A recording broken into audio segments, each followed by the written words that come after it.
সন্তান জন্মের পর চারপাশে সবার হাসি, কিন্তু একজন মা ভেতরে ভেতর চুপি চুপি কাঁদে। সবার চোখে তুমি মা, একটা নতুন জীবন এনেছো পৃথিবীতে, কিন্তু কে জানে এই নতুন জীবনের পিছনে তুমি কতটা হারিয়ে ফেলেছো নিজেকে। আপনি হয়তো পোস্টপার্টাম ডিপ্রেশন বা সন্তান জন্মের পরের মানসিক চাপের মধ্য দিয়ে যাচ্ছেন, যা একেবারেই স্বাভাবিক, কিন্তু আফসোসের বিষয় হলো আমাদের সমাজে এটা এখনো লজ্জার বিষয় ভাবা হয়। পোস্টপার্টাম ডিপ্রেশন কি? সন্তান জন্মের পর অনেক মায়েরা শারীরিক দুর্বলতার পাশাপাশি মানসিক অস্থিরতায় ভোগেন।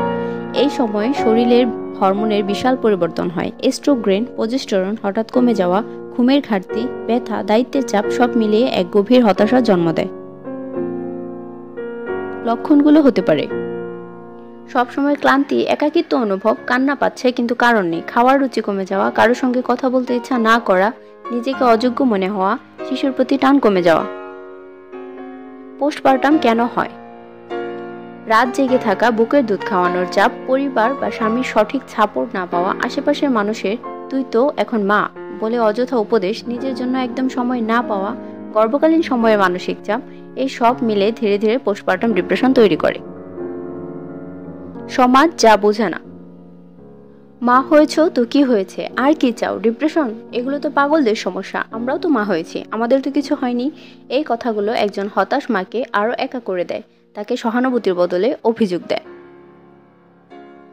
অথচ এই সময় একজন মায়ের দরকার ছিল সহানুভূতি, সাহায্যের হাত, একটু ঘুম, একটু জিজ্ঞেস করা তুমি কেমন আছো। নিজের মনের উপর ট্রেস কমাতে কি করবেন? নিজের মানসিক স্বাস্থ্যের যত্ন নেওয়া কোনো বিলাসিতা নয়, বরং মা হিসেবে টিকে থাকার অন্যতম শক্তি। প্রতিদিন 10 থেকে 15 মিনিট নিজের জন্য সময় রাখুন।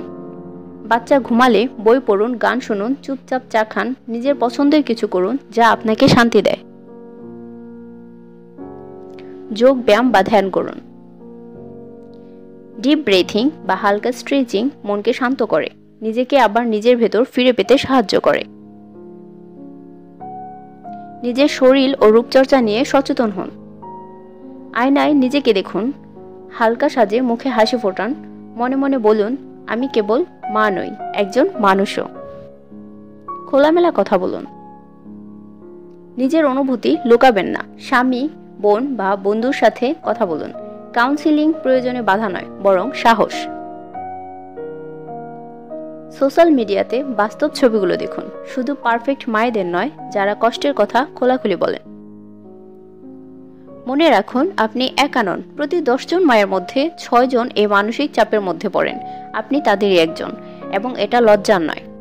মা হওয়া মানেই শুধু হাসি আর ছবি নয়, এর পিছনে আছে রাত জাগে কান্না, নিজের সাথে যুদ্ধ, সমাজের অদৃশ্য চাপ। আপনি যদি এই অনুভূতির মধ্য দিয়ে যান, জেনে রাখুন আপনি দুর্বল না, আপনি একজন যোদ্ধা মা। ভিডিওটি যদি মন ছুঁয়ে যায়, লাইক দিন, শেয়ার করুন অন্য মায়েদের সঙ্গে, আর সাবস্ক্রাইব করুন পিডিয়ানেস্ট বাংলাকে। আপনার অভিজ্ঞতা কমেন্টে জানালে সেটা অনেক মায়ের সাহস হয়ে উঠতে পারে। পিডিয়ানেস্ট বাংলা, মা ও শিশুর মানসিক সাথী।